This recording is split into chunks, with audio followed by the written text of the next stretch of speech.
Welcome back to Old War Stories with Uncle Jay. We are once again on location with XJoe81X at XJoe81X's house. It's just a nice place, and he is also involved in this one. This one is entitled Cut Off with No Severance. This ties directly in to the previous Old War Stories that I had, the 4-part series on the flame that went out. So let's talk about, it was a big one, yeah. So let's talk about what is severance first. Now, certain jobs, when you get fired from them or let go, laid off, they will give you sometimes severance pay. Severance in that you are severed from the company and they give you payment as such. How and why and what job and this and that, I don't know. But tying in with the flame that went out, Joe had rekindled an old flame with a girl named Jen. It so turns out that her last name was Severance. Common spelling. It is. It's spelled exactly the same. I went through some old pictures because I remembered that Jen was over at my house with Joe once back in the day. And I looked that up, and that was back in March of 2007 that we looked up. Yeah. So that was, I think, a month before the fire happened. So the long and short of the story was... She set the fire. Right. The long and short of the story was Jen came up here to New York and looked at the place. I suppose you guys stopped there, and then came over to me so I could meet Jen, because the whole thing was Joe was going to have an apartment with Jen, and it was 8 blocks away, and I was going to go over to Joe, they were going to come over to me, and we had all these delusions of grandeur. Anyhow... Delusion.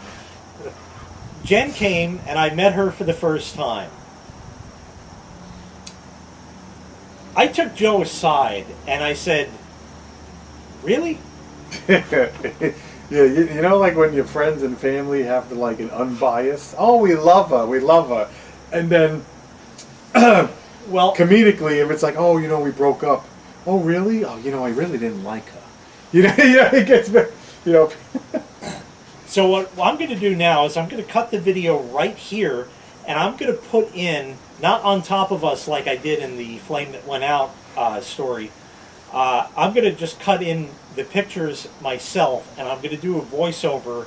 There's 24 pictures, so we're going to run through that right here, and then we'll come back and explain what happened after the fire and what happened with Jen, or actually what happened that night, and then... we'll go from there. So here are the pictures that I have.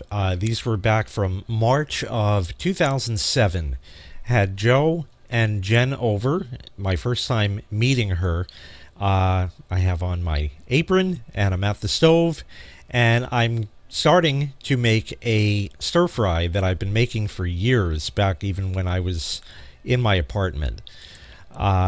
There's a few of these pictures, as you see. Here's the next one.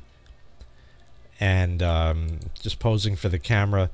Now, you see how I'm sort of bending forward in there, in this picture?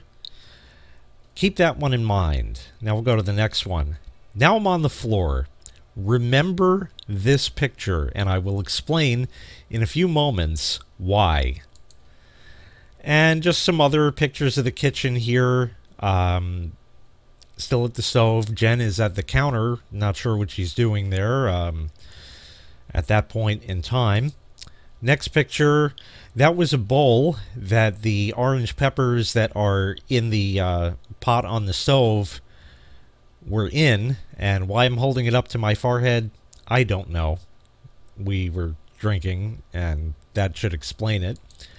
Next picture, there's a close-up of Jen. I think we're just going to click off of that right away. Yep, look how happy it could have been if she weren't such a bitch. It's absolutely amazing. So we'll go to the next one. There's another picture of them. So at this point, I had a little downtime and I could take a couple of pictures.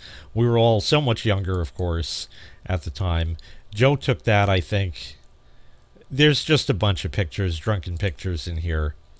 Now, this is actually not a bad picture of Jen. She seems like a reasonable girl.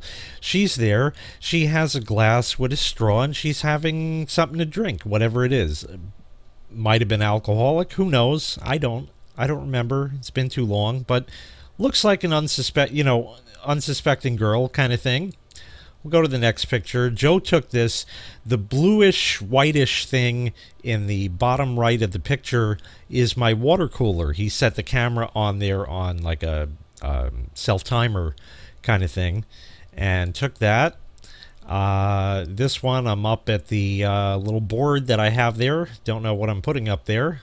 Don't remember. Yeah. You see Jen on her phone?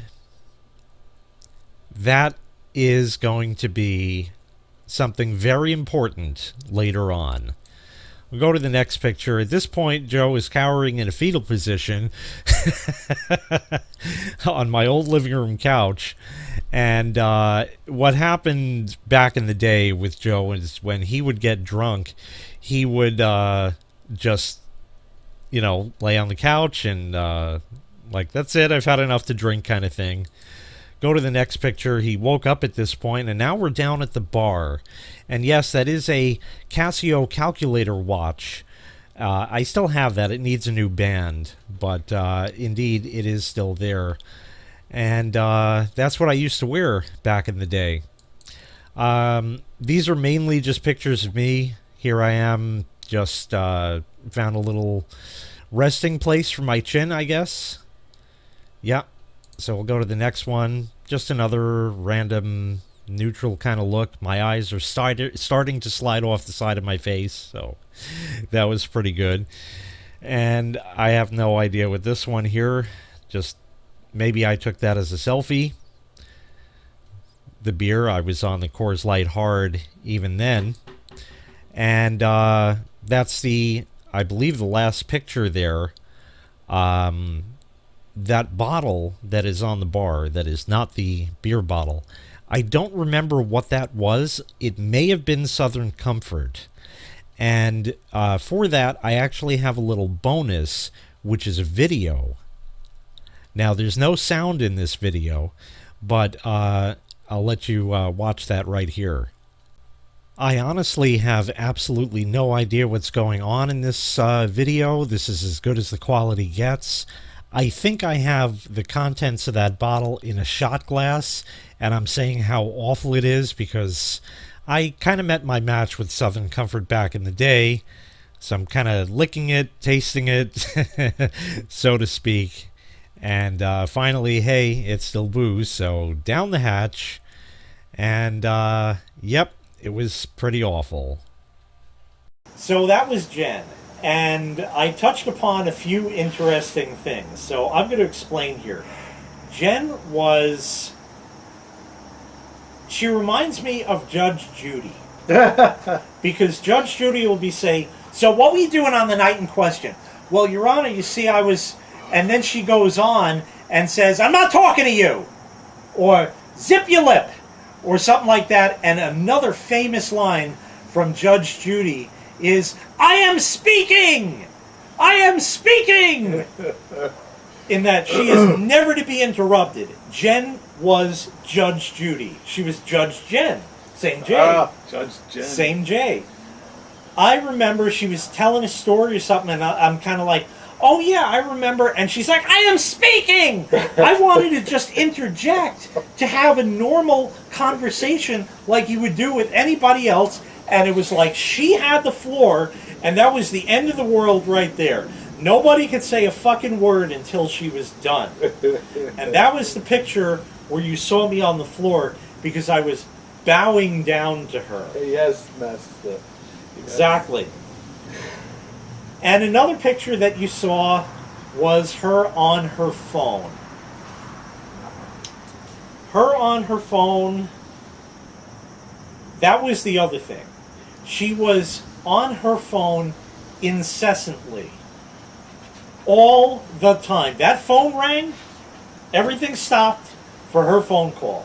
Don't know who it was, what drug deals were going down, what sex deals were going down. We just don't know what was going on the other end of that call. Oh boy. Or who she was on the phone with, but she was on her phone incessantly. And it was at that time that Joe caught that disease. And from that point on, he called. I've had videos on this. He calls me 3 hours later, 4 hours later. The phone hangs up. Yeah. Talk on the phone. You're laughing like it's not an actual problem. Like you got IBS. I got IBM. Not today, but I got IBM. He's got IBS. We all have something. Anyhow. What the long and the short of it is, after that, the apartment burned down, and that was a no-go. So Joe had to find another place, which he did in a town called New Hyde Park. And New Hyde Park is 15 to 20 miles from here. So it's not 8 blocks away anymore. And it sucked in that regard. But he found this place in New Hyde Park. There are actually pictures of that. I'm going to spare you from that because it's just looking at somebody's house, really. Yeah, it was a house. It was a house. Somebody rented the upstairs. You had the main floor and the basement. And the driveway. And the driveway. So the upstairs tenant had to park on the street, I guess? Yeah. Something. And there was, and you couldn't park on the street. Oh, no, you could. Park in the back. Yeah, that's right. There was a street adjacent it to was it weird. on the back of the house where you could park. And that's where the garage was also. Yeah, yeah. So you had to go onto the next block in order to pull into your own garage. And then you couldn't even get into the yard from there, so you had to walk all the way back around. That was retarded, that setup. No privacy. Yeah. If we were doing this, we were 4 feet from another street. Like, there was no privacy, there was no gate.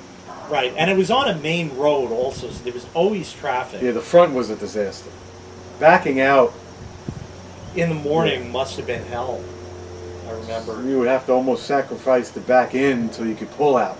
Exactly. What's, the lesser of the two evils. And I remember another little thing. Goddess Jen had said that Joe told me. I didn't really have any dealings with her after she was at my house that one time. Yeah. I might have seen her in passing a couple times at that New Hyde Park place, but that was really it. One thing I remember was Joe moved in there and got to be the summer, so it's hot, need air conditioning. So I said, I got this 10,000 BTU unit that I had found thrown out that I fixed, and you can use it, and you put it in the dining room or the living room window, driveway. Something like that. Yeah, driveway. It was something there. And I think he had that for a short time, and then Jen says, no, we have to get an Energy Star one. Oh yeah, she's just being so young. Sometimes you get caught in the, okay, hon, okay. There was no reason to get anything Energy Star. But right, there wasn't. The old machine worked great in there. It cooled the place down. It did everything it needed to do. And my saying was, if a new one is more efficient, you can save all of the money you're going to waste on the new machine that is only going to last 2 years, and spend that money towards paying a little bit more for electricity for an older, not so efficient model. But that was just one little tip of the iceberg. It sort of goes on from here where I'm going to kind of pass the microphone over to Joe and let him kind of fill in more of the details, because that's about where I was sort of shut off from Jen, kind of thing. And we're going to go from there all the way up until... legal terms. Until legal terms, yeah. Sued her. Did you? I don't remember that. Yeah. Okay, so... it burns down. She goes back down to Myrtle Beach. I need to look for a place. So now we're scrambling, probably looking at the same stuff I looked to find the first place. I find this place. It's the first floor of a house. I show her pictures. And now, you got to understand something. You could take it with a grain of salt. You could say what you want to say. Was I wrong? Who cares? In 2007, I was 28 years old maybe. 2007, 5, 6, 7, 24, 25, 26. I was 26 maybe. June. I would have been 27 going into that later year. What happens is, I only saw Jen like 6 times. And you're like, wait, what? So the first 4 was me like taking vacation, going to Myrtle Beach, which we touched upon, and just creating this like Hollywood relationship.